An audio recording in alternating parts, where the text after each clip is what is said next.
दोस्तों आज हम एक नावल पढ़ेंगे द रेनबो, जिसे लिखा था D.H. लॉरेंस ने। इस नावल को पब्लिश किया गया था 1915 में और पब्लिश होते ही ये नावल बैंड हो गया था 13/11/1915 में 11 साल के लिए।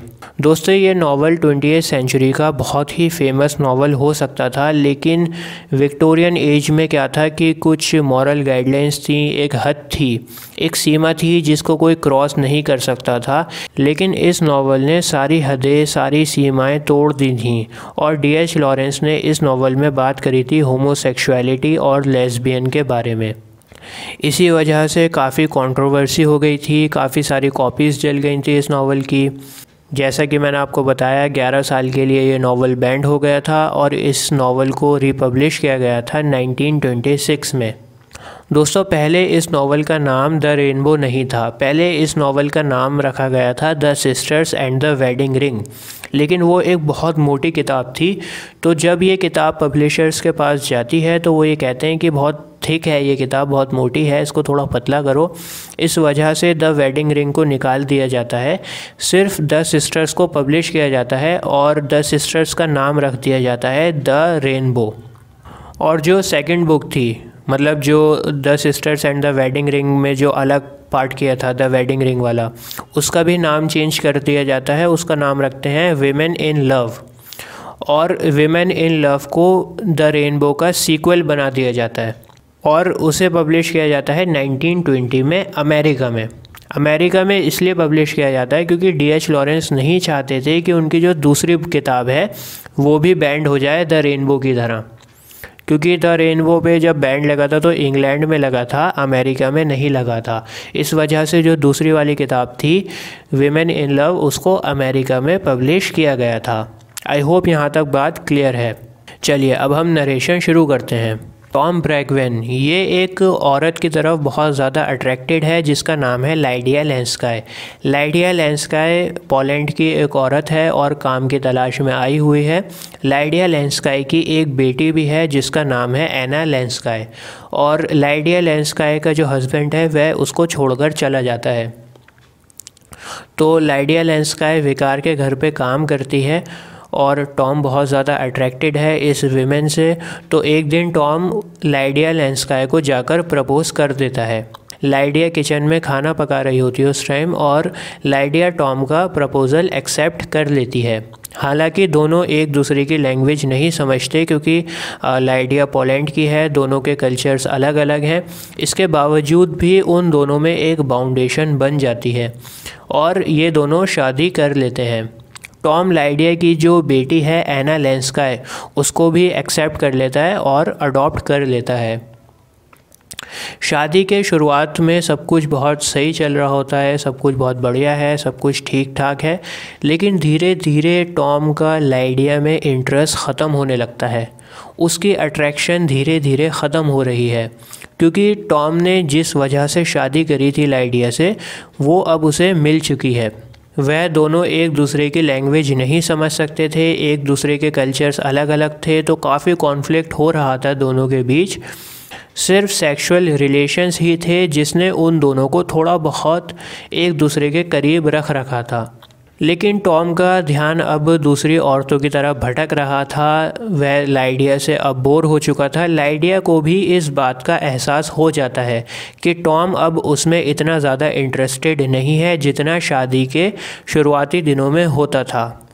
तो लाइडिया टॉम से कहती है कि अगर तुम किसी और वीमेन में इंटरेस्टेड हो तो तुम उसके साथ सेक्सुअल रिलेशंस इस्टेब्लिश कर सकते हो, मुझे कोई प्रॉब्लम नहीं है। लेकिन टॉम को कहीं ना कहीं अंदर से एक आवाज़ आती है जो उससे कहती है कि तुम पहले से शादीशुदा हो और अब ये सब चीज़ें सही नहीं हैं। धीरे धीरे वक्त बीतने लगता है और जो लाइडिया की बेटी है एना, वो बड़ी होने लगती है और एना को बड़ा होते देख अब टॉम का जो अट्रैक्शन है ना वह लाइडिया पर से हटकर उसकी बेटी एना पर आ जाता है। टॉम की नज़र अब एना पर होती है। लेकिन इसी बीच टॉम का एक भतीजा है विलियम। विलियम टॉम के घर पर आ जाता है। विलियम टॉम के बड़े भाई एल्फ्रेड का बेटा होता है। तो विलियम और एना एक दूसरे की ओर अट्रैक्ट होने लगते हैं, लेकिन ये बात टॉम को हज़म नहीं होती। टॉम नहीं चाहता कि एना और विलियम एक दूसरे के करीब आएं, क्योंकि अगर एना विलियम के करीब हो जाएगी तो फिर टॉम एना को हासिल कैसे कर पाएगा, टॉम का तो पत्ता कट जाएगा ना। लेकिन दोस्तों आखिरकार विलियम और एना एक दूसरे को पसंद करते हैं और एक दूसरे से शादी कर लेते हैं। टॉम हालांकि इस रिश्ते को रिजेक्ट करता है, लेकिन फिर भी ये दोनों एना और विलियम शादी कर लेते हैं। टॉम को एना की शादी के बाद रियलाइज़ होता है कि वह जो कुछ भी सोच रहा था एना के बारे में वह गलत था। उसको ऐसा नहीं सोचना चाहिए था, क्योंकि आखिरकार वह उसका बाप ही है, चाहे सौतेला ही सही लेकिन है तो उसका बाप ही। तो टॉम एना और विलियम की शादी के बाद उस न्यूली वेड कपल को एक घर देता है गिफ्ट में और 2500 पाउंड्स भी दे देता है। इसके बाद ये दोनों साथ में रहने लगते हैं, विलियम और एना। और शादी के बाद दोनों भूल जाते हैं कि सेक्सुअल रिलेशंस के अलावा भी कुछ और काम होता है दुनिया में। इनकी रिलेशंस में सेक्सुअलिटी बहुत ज़्यादा होती है।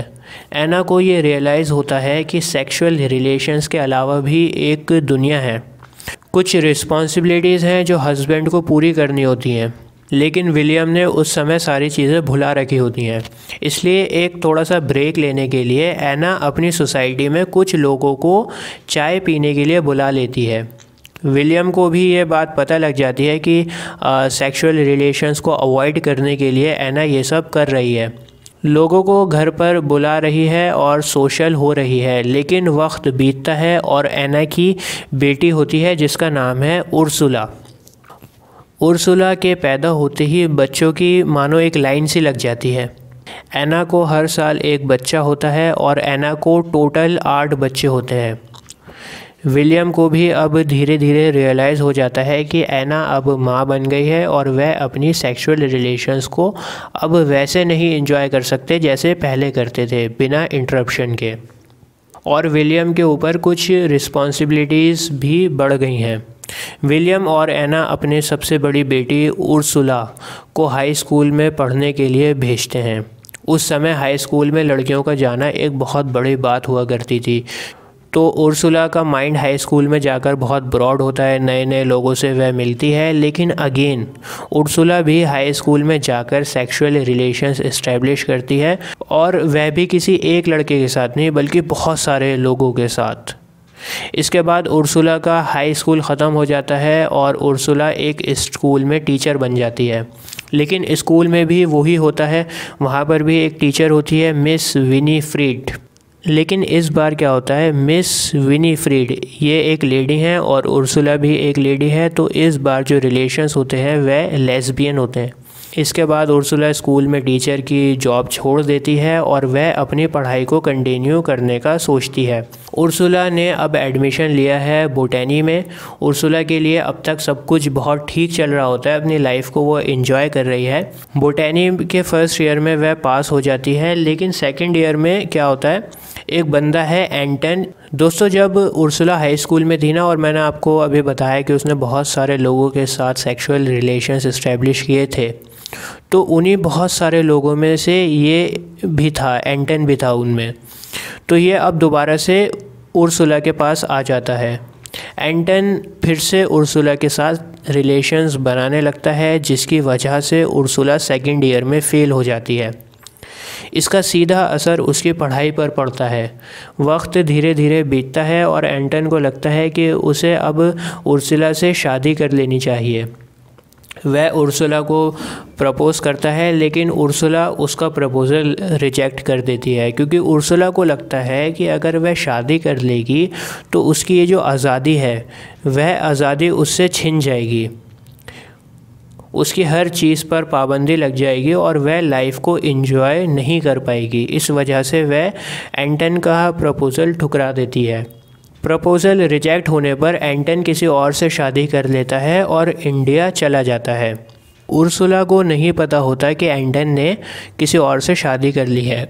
लेकिन दोस्तों एंटन के जाते ही उर्सुला कुछ दिनों बाद ही प्रेग्नेंट हो जाती है और वह एंटन के बच्चे की माँ बनने वाली है। उर्सुला को अब रियलाइज़ होता है कि उसने कितनी बड़ी गलती कर दी है एंटन का प्रपोज़ल रिजेक्ट करके। तो वह एंटन को खूब सारी चिट्ठियाँ लिखती है, बहुत सारे लेटर्स लिखती है, लेकिन एंटन का कोई भी रिप्लाई नहीं आता।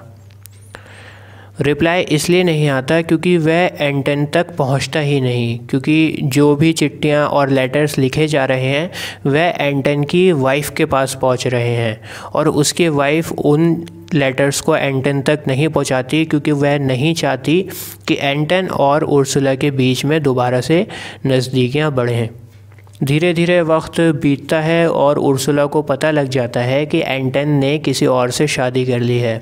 उर्सुला का माइंड में बहुत सारी चीज़ें चल रही हैं, उसका दिमाग घूम रहा है, सर चकरा रहा है, उसके कुछ समझ नहीं आ रहा क्या करे और क्या ना करे, और वह ज़मीन पर चक्कर खाने की वजह से गिर जाती है। ज़मीन पर गिरने की वजह से उसका मिसकैरेज हो जाता है और अब वह दोबारा से आज़ाद हो गई है। तभी वह आसमान में एक रेनबो देखती है और उस रेनबो से उसमें एक होप आता है और वह डिसाइड करती है कि अब अपनी ज़िंदगी एक नए सिरे से जिएगी। तो दोस्तों ये था द रेनबो का नरेशन। उर्सुला की आगे की कहानी विमेन इन लव वाली बुक में है। विमेन इन लव, जैसा मैंने स्टार्टिंग में बताया, कि द रेनबो का सीक्वल है, और अगर आप कहेंगे तो मैं विमेन इन लव पर भी एक वीडियो बना दूंगा। मिलते हैं आपसे अगली वीडियो में। जय हिंद।